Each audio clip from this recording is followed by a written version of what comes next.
Welcome to the podcast designed to fuel your success in selling technology solutions. I'm your host, Josh Lopresto, SVP of Sales Engineering at Telecom, and this is Next Level Biz Tech. Everybody, welcome back. We are on with a new topic for you this week. We're talking about why is expense management a simple lead-in for complex solutions. A lot to unpack there. On with us today, we've got Mr. Jared Parker, Senior Director of Strategic Partnerships and Marketing at Onesource. Jared, welcome on, man. Thanks, Josh. Thanks for having me on board. Looking forward to unpacking this a bit with you and seeing where it goes. I love it. We got a lot to get to, but first, let's start with you. Tell us just your story, how you got into this field, where you started, windy, anything embarrassing, funny, serious, all are accepted. Yeah, so I think what's interesting with my story is that it's probably not that dissimilar to anybody else's. Is I had no idea that I would ever end up working in this industry doing what I'm doing specifically. So from a young age, wanted to be a doctor, wanted to follow in some family footsteps on the medical side, got to college, realized that wasn't for me. Actually did computer programming, so computer science. Thought I'd just come out and do some programming. First job out of college, sales role at Bell South back in 2002. So cut my teeth on dial tone and the old frame relay ATM networks of the day. And that's where the journey started. And it's funny, like a lot of people, I probably tried to get out of it about 10 times. And every time I came right back to it. So it's really been an interesting journey. And then what's funny is as that sales journey went on, I had a successful sales career. It just didn't really inspire me the same way that the aspects of building and growing and seeing an organization expand their revenue reach. And that led through, some decisions that I made over time to go back to school, try different roles, try different things. I've been on the customer side. I've been on the seller side. I've been on the agent side. I've been on the VAR side. So I got to try a lot of different things. And now here I am at OneSource, building out a go-to-market strategy to take our products and services that we have out to the market and engage with the channel community. Love it, love it. From Doc, that I don't think we've had that. We've done 150 or so episodes. We've had bartender to Bible connoisseur, but I don't think we've done doctor to computer programmer. So Yeah, doctor, I computer love it. programmer, technology sales, technology marketing, and partnerships. There you go. Yeah, it's a I love it. very linear journey. Yeah. It's what you set out. You totally figured it out. I love it. Yeah, I love how we get where we get. right. All right, so we're talking about the products and services at OneSource. Tell us a little bit about how you go to market. What do you do? And today we're talking. Obviously, we're going to dive into this expense management component. But tell us about kind of how you guys stand out and really what some of these are. Yeah, so it's an interesting question because it is somewhat complex at OneSource, and we actually just went through a whole rebranding initiative, dialing in our messaging because the business, like any business, has evolved and continued to evolve over time. And when you think about what OneSource does, we've married together this concept of advising customers as well as providing managed services for them. And I think if you really want to unpack what that all looks like, we have to step back to the beginning of how OneSource was founded. So managing the original owner of OneSource had a series of retail franchises that he needed to get connectivity service and voice services for. There were about 14 of them, complicated to manage, complicated to source, complicated to support long term. He saw another opportunity like many entrepreneurs do and started building the foundation of what is our technology expense management practice at OneSource. And so in order to scale that, it needed to be automated. It needed to be an actual tool that somebody could use. And so when you look at that, that's how we got to going beyond just providing the services, but also to actually delivering additional value for corporations because we uncovered everybody has this problem.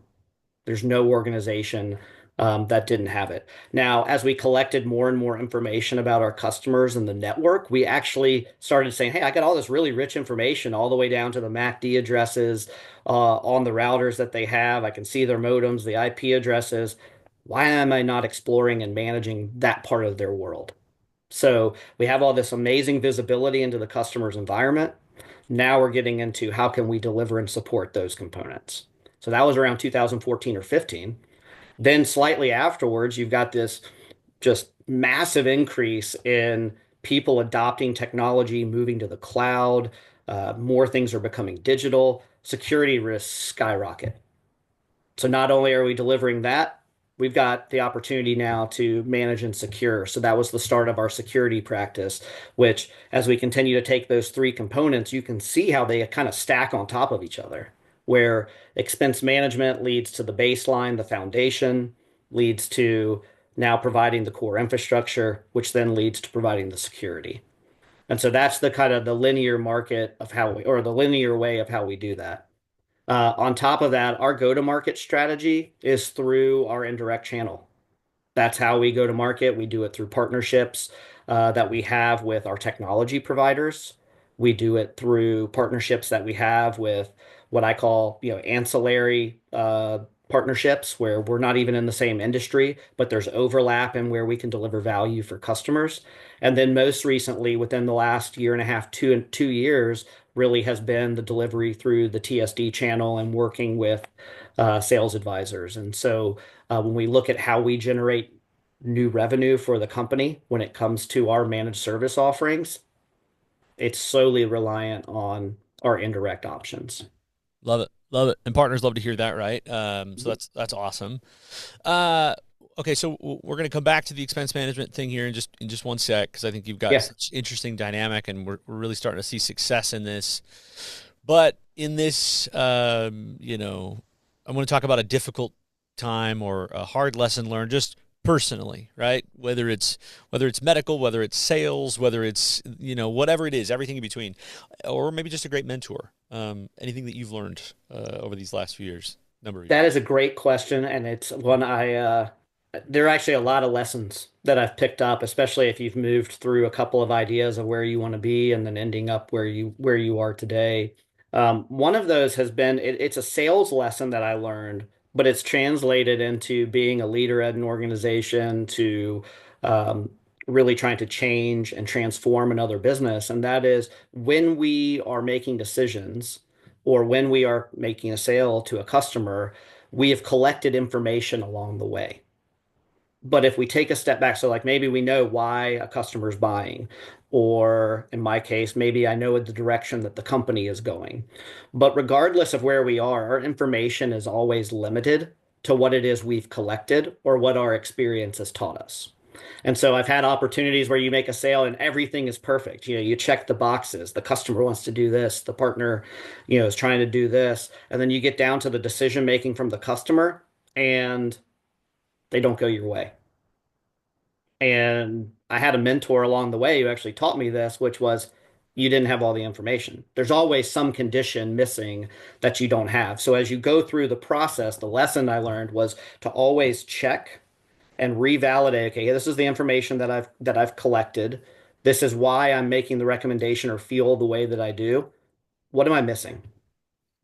Right? And get the other person to try and give you the missing information. That works internally as well. If I'm making a recommendation of, hey, I want to go down this market route, and I'm having a conversation with Tim Ming, our CEO, or Eric Gressel, our CRO, they look at the business at a level that I'm not looking at it, just like someone else in the organization looks at it a little bit differently. So if I can get them to be a part of that journey and get that missing information, it sometimes will tell me why they're either for or against the decision I'm trying to make and the direction that we're trying to go. So it's always don't assume you have all the answers. It's okay to be confident, but also remember that whatever you're doing when you're trying to make a decision or you're trying to get someone to make a decision with you, it's a two-way conversation. So you've got your feelings, your information, have them share information that maybe that's going on behind the scenes that you're not familiar with. And it's one that's helped me a lot early on. You just think you know it all, a little cocky, a little arrogant. Oh yeah, yeah, yeah, Yeah. yeah. I'm convinced that, how I didn't die, doing some of the dumb stuff in late teenage, early 20s. I'm just like, oh my gosh, I'd get so hurt doing that, you know? Yeah, I think there's even opportunities for, I look back and go, man, my kids, I would never let them do the stuff I did. God, That'd be insane. oh no way. All right. So let's talk about. I want to talk about some of these challenges. So we're talking about why this is a successful lead in expense management for these complex solutions. So let's talk about maybe some partner struggles. So you just talked about having all the information and things that kind of come out to bite you. But what are some of these common challenges that you think some of our partners might see if they're talking about managing expenses, or really just how do they position it to solve some of these immediate pain points? Yeah, it's a really interesting conversation. I think there's several things around expense management because it's not new. It's been around. There are a lot of different ways to look at expense management based off what the customer is looking to accomplish. However, where I find that partners get held up, and this is just an observation, it's not a blanket statement. It's just in several cases where we've struggled to see it materialize is when partners have built their business, their traditional business, based off being the person or that can actually evaluate a customer's expenses, help them save money, help them, you know, get their hands around this really complex environment. A lot of them will come back when they hear what it is we're doing and say, "Yeah, but I do that for them." Mm.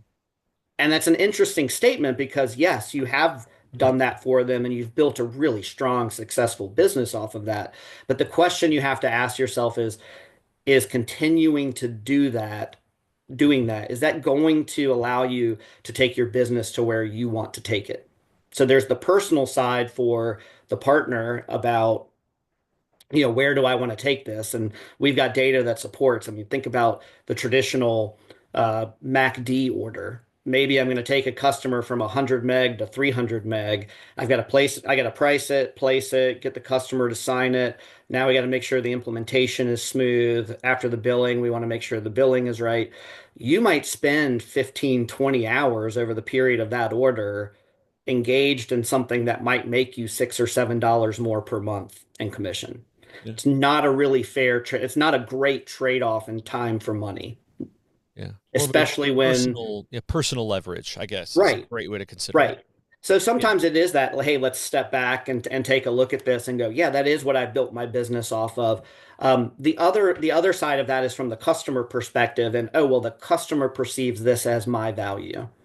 And I think it's fair to say, though, that if as a partner to go back and say, hey, yeah, I have been delivering this for you. However, there's more value I can deliver to you by helping you navigate the process of designing, procuring, implementing, and supporting technology if I'm not spending all of my time doing this. Now, I've got great partners that align with the approach that I'll bring, and they are an extension of my team. They are an extension of me. They'll be an extension of your team, and we'll be able to generate more value. So there's ways to overcome that objection from the customer of, yeah, but this is what you do for me as well. Why do you want me to pay for a service? Um, there's a lot of there's a lot of ways to look at that. Yeah, I like that. I mean, it's a story of scale, it's a story of personal leverage, and nobody. We're going to get to customer feedback here in a second, but I don't care if you're the customer, I don't care if you're the advisor. Everybody wants to scale the business, so inevitably that 100%. customer's business is going to grow, that partner's business is going to grow. So how do we make the most of scale and leverage? Because that partner wants to go get 10 more of those, right? So you guys Exactly. are a huge enablement, I think, in that. I love that positioning. And we see that happening a lot. We call them internally, we call them plateaued agents, Mhm. plateaued partners, where they've built an amazing business, say anywhere between 300 to $700,000 in annual revenue. Great Yeah, business, yeah. but they've been that way for a period of years because they just simply don't have the time or even the tools necessary to find those next growth opportunities in their accounts. And that's something we're really passionate about is, hey, we can help you here. You're still going to maintain your revenue stream. In fact, you're going to start getting paid on all those MACDs that you don't want to do, but they're still going to happen. but that's also going to give you greater visibility into what the customer has, not just the products and services you sell them. It's also going to provide you the time now to engage in, okay, how do I position data center and hosting opportunities, AI conversations, security conversations, all the things that we know long term as we stack commissionables, those long term, larger opportunities pay really high commissions. Yeah. Yeah. And I think it kind of creeps up on you because you in the beginning, right, as you're building a business, sell, sell, sell, sell, and then you support this one, support that one. Some need a little more help than others. Some don't need as much help, and so you're like, man, yeah, I could just, you don't see how you can't keep doing that, right? Because Right. that's the beauty of the entrepreneurial spirit. Nothing will get in your way, and I love that. And 100%. and then you come into one or two of these larger customers, and you realize, oh my gosh, I'm spending so much time managing. I don't know the last time I was able to go find new customers, right? So you guys Right. are a little bit of a key unlock, I think. Right. And that's I think the other piece there is if you think about what are the if you sit down and think about what are the ways I can unlock and grow if I'm in that situation, I can find somebody who can help me grow, or I can go take on overhead. I've got to hire somebody who can do the management, the day-to-day management. And that's okay. Some people want to build a business, they want to grow and hire people. A lot of individuals got into this business because they don't. Or if they do want to hire people, they want to hire people that can help drive revenue for themselves, for their teams, etc. Hiring support people is valuable and it's needed to grow your business. But if you have resources Yeah, that you could bring in from the outside, you don't have to take on that overhead. for sure. All right, let's shift gears here through a little bit of a different lens. Let's look through Yeah. this customer lens. So when you think about expenses, we all think about customers that scale big. We think about runaway IT, all those things. Um, but what do you when you see it, right? What are the customers bringing to you? Top one, two, three typical problems, right? Is it things that we'd Yeah. already assume? Is there other things? And then obviously, how are you positioning this to help solve some of those and uncover more? Yeah, it's there are several key pain points. I think the first key pain point is that I have yet to find a company who has not invested a lot of money and resources that has been able to do this internally on their own really, really well. And back to my previous conversation about hiring overhead, how many organizations, like that's not a core competency of a business. We're really good at managing our telecom expenses, except if you're a OneSource or one of the other, managed providers. That's what we do, right? So spending money on that is actually part of our solution. But if you're a bank, if you're a healthcare organization, if you're a manufacturing firm, you have other things you want to put your resources towards. And so what often happens is we end up in a situation where um, customers have taken the bits and pieces that come with managing expenses around technology spend and divvied it up across a bunch of people. And nobody has a full-time 100% I'm looking at this. And what happens is because it's distributed, because no one's focused on it all the time, you have a lack of communication. So someone orders something here but doesn't tell this team. This team disconnects something here but doesn't tell this team over here. And so that's where you start to get that snowball in expenses. And then customers take a look at it over time, especially when you have economic changes and they start looking at their books going, wow, I didn't realize we were spending this much in on telecom. And so that's one is like these organizations that have grown quickly, organizations that are distributed. They finally get to a point where they say, I want to get a hold of this. Now, where we get a tremendous amount of value for customers is not going in and saying under the traditional sense, I can save you 30% or I can save you 40%. It's true. We can probably do that just by trimming off, the top of that. There's value though, and not only can we're going to reallocate how you're spending your technology spend. Because if you've ever had a budget, the one thing you don't want to do is say, hey, I just saved 30% off my budget. If you go to your leadership, they're going to be like, cool, you can do what you are doing now with less budget. You want to reallocate that budget into other projects. So that's where having technology expense management, having a practice that can go in, do this audit with you, not alone. Remember, this is not a we're going to replace the partner. This is with the partner, an extension of their team. We're going to not only make those changes, but important to that is you've got to maintain those changes, those savings, because we're going to reallocate that somewhere else in the business. If you're not monitoring it, you're going to end up in the same snowballed cycle. So that's number one. Number two is, customer pain points that go a step beyond that is my environment is really complex. I've got 35 different providers because I've got Comcast here, I've got mom and pop here, you can think about all the different ways you can get complexity. Maybe voice providers, that's where you get a lot of complexity. All of these are in place, but what happens when that connectivity, which is so basic in nature, is so critical to what you do, how you do business? And here's an example. You go to, I'm sure you've been out on the road and you want to go to a restaurant 6 o'clock in the morning to grab quick breakfast. What happens if their point of sale system is down? At 6 in the morning for a place that sells breakfast, that's their key time of day. Chances are that went down middle of the night. No one knew it. Yep. So when you look at technology expense management, you start to break it down that it's not just about savings, it's about reallocating and providing better experience, providing better uptime. Now we're taking a look at, okay, that circuit went down in the middle of the night. What if you had somebody on hand who could make sure that, hey, that was opened? Let's look at the equipment. Let's look at the network. Who was it? If it was the network, let's go ahead and get a trouble ticket opened. Let's track that trouble ticket. Maybe we'll get it fixed before the store even opens. Or what happens if it opens and hey, we're up at 7 instead of having to wait till 10 or 11? There's real money savings at the operational level. Yep. And that's what some organizations are struggling with today is how do I maintain everything relies on these base core foundational services. How do I make sure I'm up and reliable?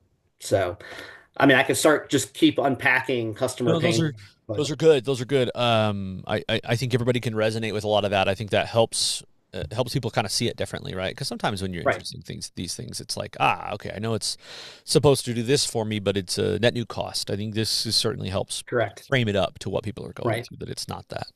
Right.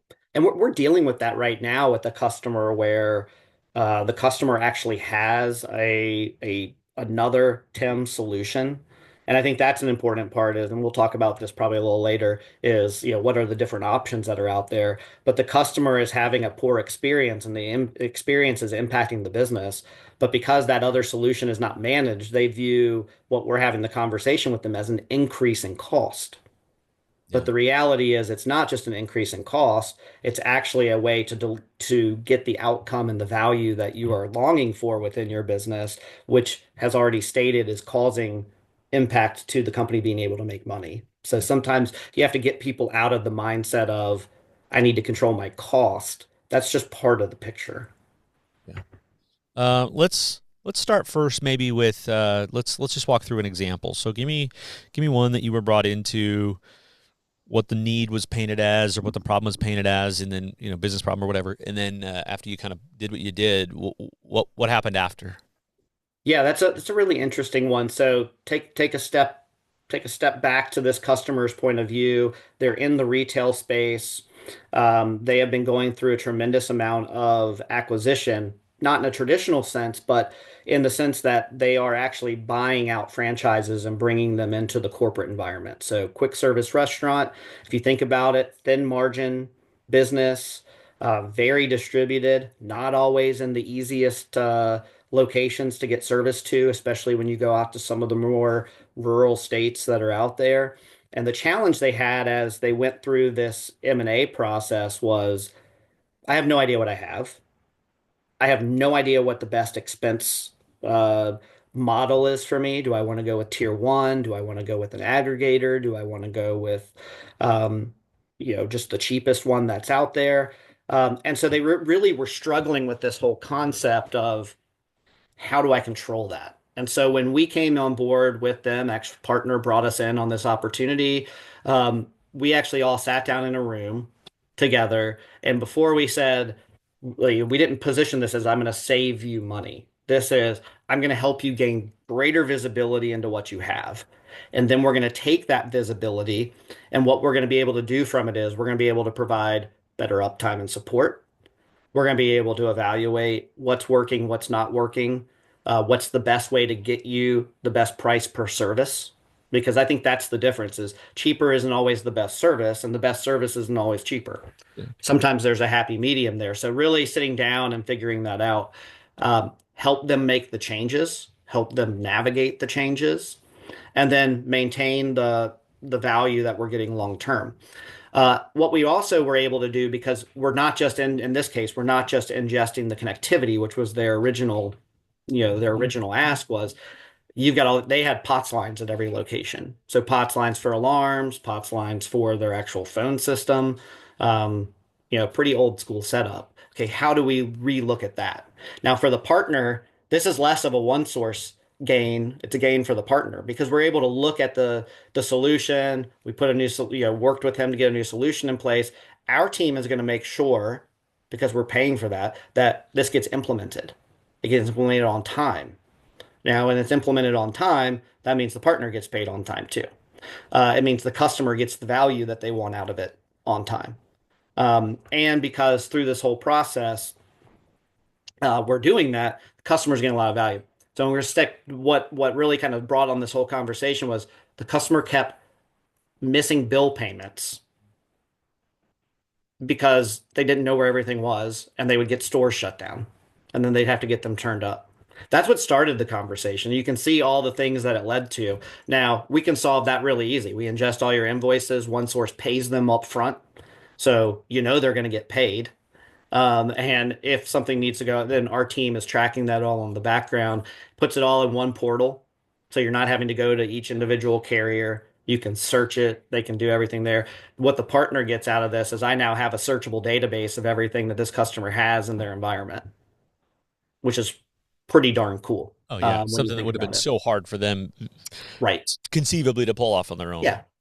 And there's, I mean, if you think about the data that you have there, that you just have to take a step back and think about is, okay, I have all these circuits here.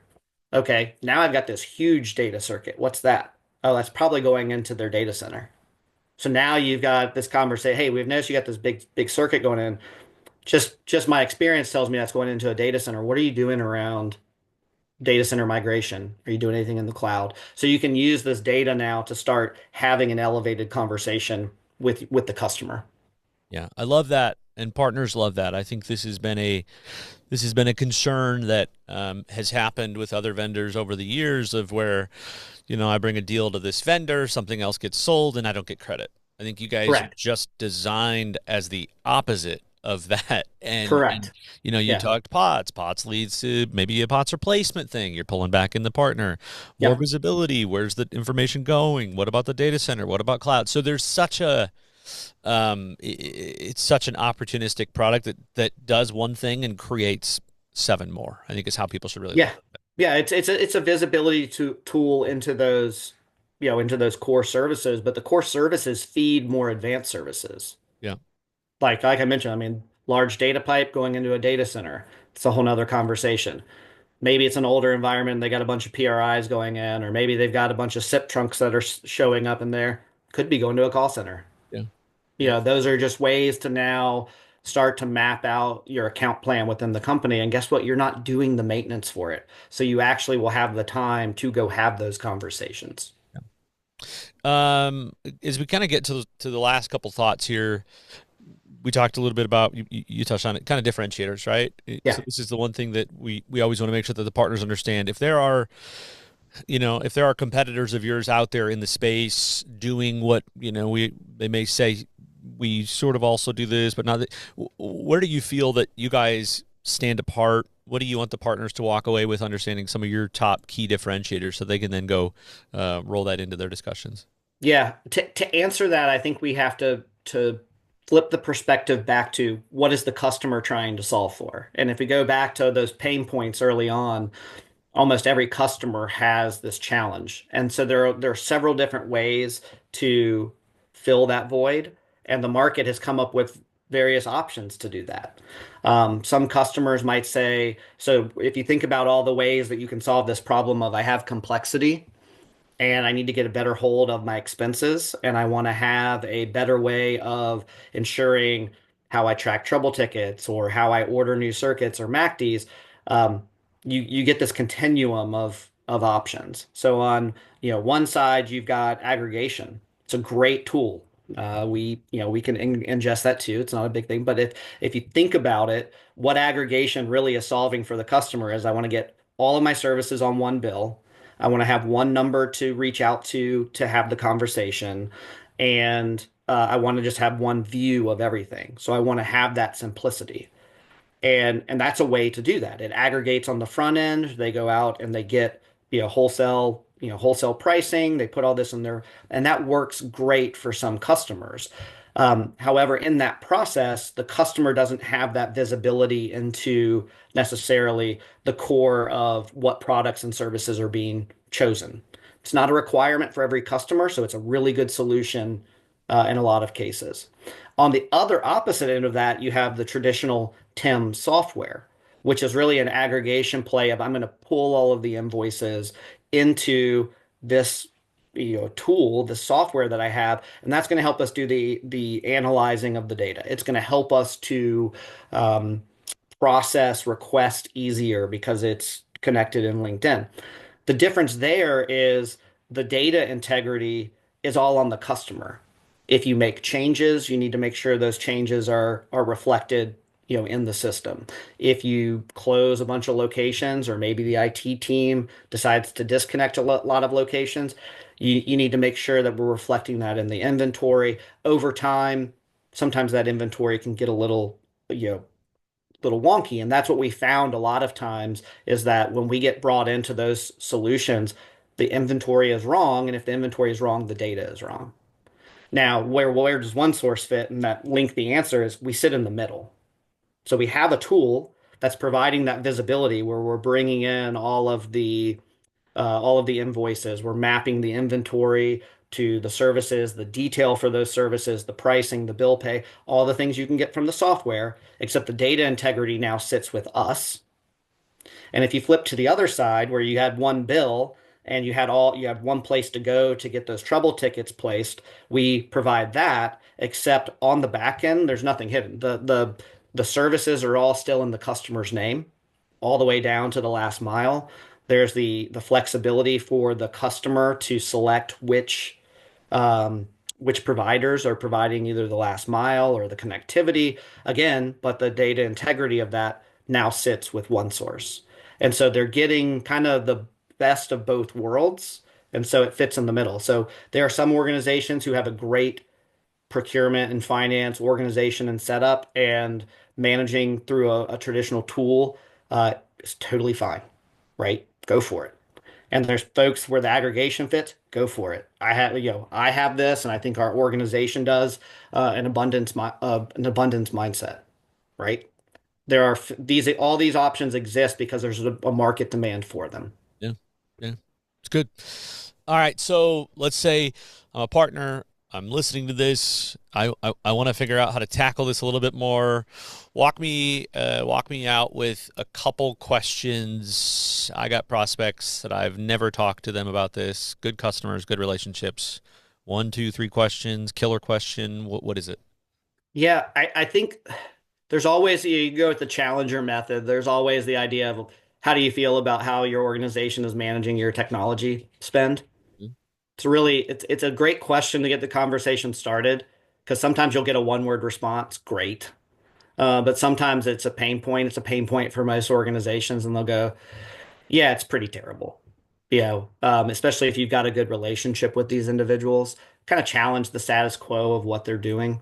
Um, but I think if you want to get into the business levels, it's you can have the conversation as you're talking about a greater strategy. What is it you're trying to actually do with your spend? And then it's an opportunity for you to insert that value, that knowledge that says, hey, what we found is a lot of people have fairly limited budgets. Do you feel that way as well? What if I could show you a way to better allocate that? Now that's wordsmithing, but see how that sounds to a customer than savings? Yeah. Because if you say savings, they're like, cool, put it in the Yeah. pocket. They're like, But I've if you heard say, that help me before. reallocate that is, okay, I'm listening. I have this project I want to fund. How can you help me fund that while at the same time getting this gain of efficiency, gain of how we're actually providing value to the company. Um, I think the other advice is, when you take a look, especially if you've built a considerable amount of business on your own, and this is kind of the advice for partners, is just ask yourself the question, do I want to continue doing that? Because there are options now where you can get that back office support, you can get that full service white glove option that you've been providing that now will free up your time. So that's almost like the critical question for yourself inside is before you even start this journey is, hey, do I want to free my time up? And I'm not saying take this into every customer. A 80/20 rule applies. 80% of your time is probably locked up in 20% of your customers. Let's Always. target those first, Yeah. right? And let's go in with them and understand what it is they're trying to solve first. Awesome. Final thoughts here. From an innovation perspective, are there transformations happening in this sector that you're most looking forward to? Any innovations that you think, or just you're personally, Yeah. excited about? Anything to kind of put a bow on that? Yeah, I'd say from an innovation perspective, if you think about what we're doing, we're getting a really rich inventory of services that typically haven't been inventoried very well in the past for companies. You look at the evolution of ITSM tools. You've got your CMDB. There's so many products out there that are providing really rich data into endpoints, applications, you name it, throughout the environment. And those are getting pulled into the trouble ticketing tools. What we're doing is providing that really rich information, and we're already seeing this happen where we're integrating into customers' CMDBs, and they're using their traditional ITSM tools as the front end to open a trouble ticket on uh, say, a down circuit now. But because they couldn't have done that before in the same way, because who do I open that with? What Yeah. carrier? Do I have the accurate information as far as IP addressing? Do I have, the MAC address for the router? Do I have the DNS? I mean, the things I might need to troubleshoot this aren't there. And we're seeing that happen more and more. We're looking at technology, ways that we can increase for our customers who aren't going to invest in a large ITSM, platform. How can we give greater visibility into a wider swath of the technology environment? And that's why if you look at the naming, technology expense management is really what it's becoming more so than just telecom expense management. So we have the ability to pull in endpoint information. We have the ability, looking at the ability to pull in application information eventually. So I'm just really excited to see how this evolves because if you think about it from the partner's perspective, more visibility, more opportunity. Love it. That's a great place to wrap it. Jared, awesome, awesome nuggets. Again, more ways for partners to wedge in, come and sell. Got to go back and listen to some of these. These are great. Thanks for coming on, man. Really, Right really on. appreciate it. Appreciate it. Thanks for having me. As always, love talking about this. Enjoy our conversations as well. Okay. Well, that wraps us up for today. As a reminder, everybody, wherever you're listening to, Apple Music, Spotify, make sure that you go subscribe and follow. You get these every Wednesday when they drop out, and you can take these tips out to your customers and uncover more opportunities. So I'm your host, Josh Lopresto, SVP of Sales Engineering at Telarus, Jared Parker, Senior Director over at Onesource. This is Expense Management, the simple lead for complex solutions. Until next time. Next Level BizTech has been a production of Telarus Studio 19. Please visit Telarus.com for more information.